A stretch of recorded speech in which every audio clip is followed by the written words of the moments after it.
conversation about how to have a conversation, which is so important that I know Integralcare just launched a new resource page. Can you tell us about that? Yes, we did. And so we wanted things to be available in the community for individuals to be able to be empowered to utilize what's available. And so we have a resource page where anybody can go online at integralcare.org and be able to utilize the resources that exist both within the community and nationally, especially as that relates to different communities. So if there's a particular resource that's going to be best suited for individuals in the Asian or Pacific Islander community, the Latino community, the Black community, there are those specific resources, and then the broader resources, which include our crisis helpline and anything else in the community that may be of support of individuals who are experiencing mental health crisis or who just want to be aware of mental wellness and how to support themselves and loved ones. And one thing that I really enjoyed on the resource page was it gave you tips on how to have a conversation. And that's what I want to talk about today, because so often, especially during the pandemic, we hear statistics or data of when it almost gets too late and it gets into a real crisis. But talking about it ahead of time, we can avert that. So tell us, why is it so important just to have a conversation? I think it's so important to have the conversation, one, because we care about the people that we're worried about, right? And so when we are having the conversation with them, it begins to destigmatize mental wellness and illness. And it creates a community where we are talking about how we're doing, just like we would talk about a physical illness. If we broke a leg, or if we are experiencing a recent diagnosis with diabetes or something like that, when we're talking about it, it destigmatizes what we know as stigma around mental illness. Why do you think people have such an issue or struggle to talk about what's going on inside their head? I think one of the things that comes to mind for me, and this is going to be more general but can be very specific to unique to different communities, is that if we are a society that really relies on self-reliance, and so if we really pride ourselves in that, and that really speaks to our strength and resiliency, but also we forget that we were never meant to do any of this alone. And we're not having those conversations on the front end. I'm really encouraged at how empowered these new generations are when they're talking about mental health and social emotional learning and things that are now available to individuals that weren't available when we were in school and growing up. And so a large part of this is beginning to have language around it. So I think it's knowledge, it's language, it's education, and it's also about whether or not you feel safe to name these kind of things and how it's going to be received. So mental health care is truly a community effort. It's everybody's responsibility, and once we begin looking at it from that perspective, we can all contribute to what that looks like going forward. I would like to add to that as well in terms of or regarding education. I know specifically for myself, my peers, my friends, we were not raised in environments where we know how to talk about our mental wellness. And so, and some of us might come from environments where, as to what Samantha was saying, that that where we're leaning on our resilience, so we gut up. We're not talking about how we're feeling emotionally. And so getting educated and having these conversations more often actually allow and give people permission to discuss how they're feeling mentally, how they're feeling emotionally. The sooner we can talk about it, the better we could potentially prevent a crisis from occurring.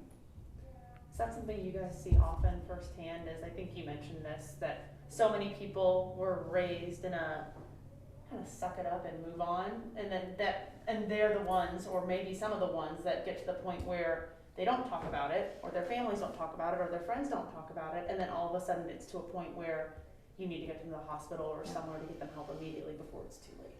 Sure, I think it's not uncommon that we interact with individuals who've gotten to the point to where it hurts too much, right, or whatever it is they're utilizing. Their previous coping skills, especially during a pandemic, are not as effective anymore. And if we've lived in a society where in our communities it has become like, these are the things that we talk about very privately. These are things that we don't discuss in our communities. This is a very, stigmatized thing, and something that shouldn't be, given out into the open. we actually can make our experiences and our symptoms become much more pervasive and long lasting. When if we had had intervention at an earlier point, the healing trajectory for that is much shorter. The thing about any individual who's experiencing any mental health challenges is that recovery is possible. And having knowledge of resources and accessibility, and whether that be, especially right now, right, we're moving into a space where a lot of the support is digital. But that comes with pieces where maybe some individuals aren't able to utilize that medium. And so are there accessible options for people who are needing face-to-face and can do that in a safe way, who are utilizing masks or personal protective equipment so those individuals are still feeling supported? Or do they have access to iPads and different methods of technology so that they're able to still get the care that they're needing? And can they utilize their family or friends to support that so they feel uplifted to ask for what they need? I've heard the word burnout more the past year than I ever have before. I've heard my friends use it. I've used it plenty of times. It's like a weekly vocab word at this point. And I think we all went through a shift in schedules, or most of us did, where we work from home. You can stay in bed a lot longer. You don't necessarily get up and work out. Or you may not go out to eat because you don't want to go to a restaurant, so you're eating whatever's left in your cupboard. And it's just like, it seems like a vicious cycle, and then anxiety starts to build up, which you don't even realize, but you're not sleeping, and then that keeps getting worse and worse and worse. And then it gets to be the point where you don't even realize it's happening, and then it's almost feels like it's too late. What's your advice there? How do you stop it in its tracks from the beginning? One, I appreciate you normalizing that experience, because I think we all are experiencing what you just named. And so I think it's really helpful if we're mindful of a few things. Number one, again, naming our experience. If we notice we're sleeping in later, or our food schedule has changed, or how we're approaching when we go to sleep and how much sleep we're receiving, getting intentional. If we notice that we're not feeling well, maybe it doesn't feel like a mental health challenge or a mental illness, but we're noticing that we're not feeling well a lot of the time, some of the things that we can focus on are making sure that we're getting enough sleep, also making sure that we're staying on a schedule if we can. That can absolutely help in normalizing our experience, but also feeling like that we're in a routine, as well as making connections with others. So there's some fundamental things that humans need, and that includes sleep, food that comes from the earth, as well as moving our body and connecting with others. So if we can at least try to come back to that when we're noticing that we're not feeling well, to attempt to engage in some self-care, so then potentially we are taking care of ourselves and minimizing any sort of mental health symptoms or signs. How do you guys think the pandemic has come into play this past year? I mean, we're seeing statistics, suicides are up, anxiety rates up, depression's up. I'm assuming, I know you can't straight up say, oh, it's only because of COVID, right? But that's gotta be a key player. Of course. We know that healing occurs, whether we're talking about a physical illness or a mental illness. Healing occurs when we are engaging in community and we feel that we have a place where we belong. And one thing that has occurred through this pandemic is an enormous sense of isolation. That absolutely has an impact on everyone's mental wellness, whether or not we are experiencing a mental health challenge or not. And so the fact that and you hear it from everyone, that people are excited to re-engage in a way and connect with friends and family and loved ones, and even additional supports to help them process what we all just experienced over the last year. You two have made it pretty clear that having a conversation is key and can be a huge first step, but that's very much an easier said than done thing. I mean, it's hard for us to talk about our own mental health, much less go over to one of our best friends or our child or partner and say, hey, I'm worried about you, or hey, how are you feeling? In a way that's not just like, I'm fine, how are you? In a way that's a lot deeper. What is your advice to people who are noticing maybe some warning signs or have concerns and want to talk but don't know how to talk? It's a great question. We talk about this really often, especially when, being mental health professionals, right, we're a little more equipped. Yes. But in our roles, it's very different than the conversations we're having with our own families and our own communities. Right. And oftentimes we're responding, or individuals can respond from a place out of their own anxiety because it's a muscle. It's a muscle that once you start to practice more often, you get more comfortable with. And so some of the ways in which, Erin and I have talked about when we're engaging with our communities and having the conversation is having sort of a normalizing statement first, and sometimes doing some professional or joining or communal self-disclosure. This has been really hard for me. This has been hard for all of us. It's not uncommon to have experiences of increased anxiety or depression, or experiencing anxiety and depression for the first time. Right. There's a lot of individuals who've never had any symptoms of mental illness during their lifetimes, but right now things are showing up for them because this has been sustained and ongoing isolation. It's a stress cycle that hasn't had the opportunity to complete itself since May of 2020, and so really giving a normalizing statement on the front end can be very disarming for individuals to feel more comfortable in sharing. Something we also talk about is knowing the right place and time of having that conversation, that we wouldn't just do that in the middle of a party. We wouldn't bring that up in the middle of a group dinner setting. It would be really taking the time about being intentional and mindful of how we approach that, and also being very respectful of an individual's willingness to share at that point. I think it's also okay to be honest about your experience with a person that you are concerned with.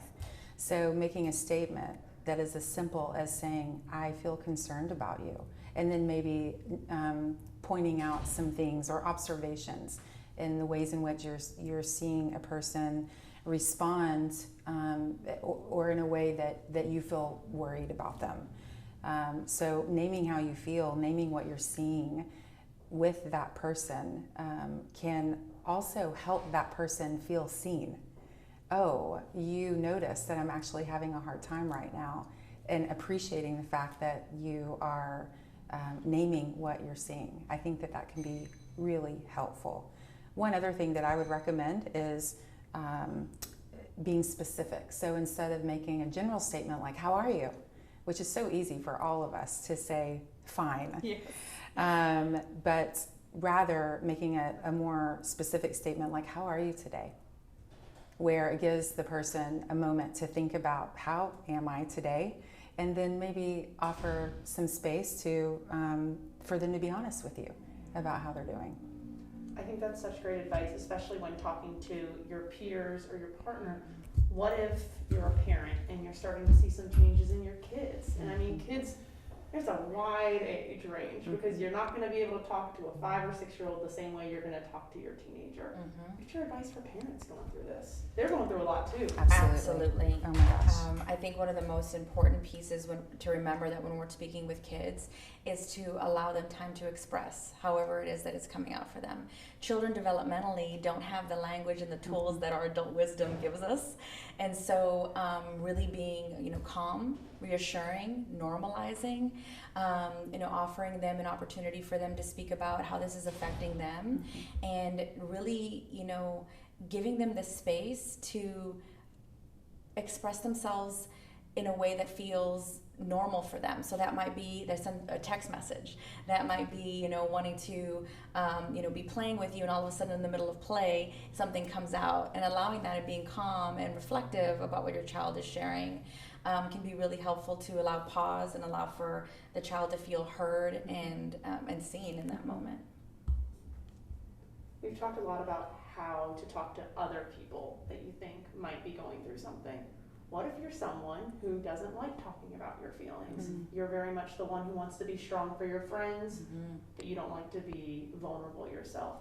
If you're starting to realize, I don't think I'm as happy as I usually am, or even little things like that, what's your advice for people who don't like sharing emotions, and how they can start to have a conversation and maybe ask their friends for help or ask their family for help?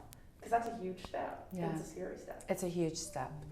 One, I think it's really, really important that regardless if you don't feel as comfortable sharing your feelings with other people, it's important that you're honoring your experience no matter what. So if you are having a hard time, it's really okay to acknowledge that experience. Wow, this feels hard. And then in addition to that, seeking out your own resources that might help you feel supported in ways that you feel comfortable engaging in. So if that is checking out our resource page online and seeing what resources that we are offering in the community, as well as potentially maybe seeking out your own support through a therapist or other providers in the community to help you work through how you're feeling. What comes to mind when you talk about that also is that specific piece of what if you're the one that's used to being there for others? And I think that that's not uncommon, especially, you know, in the helping professions, especially if in certain communities, that if you're in your own family of origin or in your own community, if you're the one that's usually that people come to for advice, we can often forget to tend to ourselves. And so what I like to say to individuals who are in those circumstances is to remember that there is so much strength and courage in the reciprocity of that there is also a gift that you're giving others by allowing them to be there for you too. And so that can be very empowering, that can be very vulnerable and courageous, but can also offer you opportunity to fill up, you know, your resources and have more bandwidth to continue to support your communities and families if you're allowing that to be more, having more reciprocity through that. If people aren't ready to take that step, to talk to a friend or a family, because again, it is really scary. What are some things they can do in the meantime to help them better focus on themselves, take care of themselves? I think that you actually just named one is being intentional about what feels helpful for me right now. What are the things that I need? And so checking in with yourself, how do I feel right now? What is it that I need right now? And it could be something as simple as, oh, I haven't eaten, I haven't had any water today, or I feel tired and I need to take a nap. So fundamental, moving your body, diet, and sleep are all very important things, making sure that our body is functioning in the way that it needs to, so then we can create some space to care for our mental wellness. And then things like engaging in nature, being able to take a walk that in an area, I mean, we live in Austin, it's beautiful. Or engaging in activities like meditation or mindful activities. It doesn't have to be something arduous like a 20-minute meditation. You can follow a guided meditation online for 5 minutes just to help you feel more centered and grounded.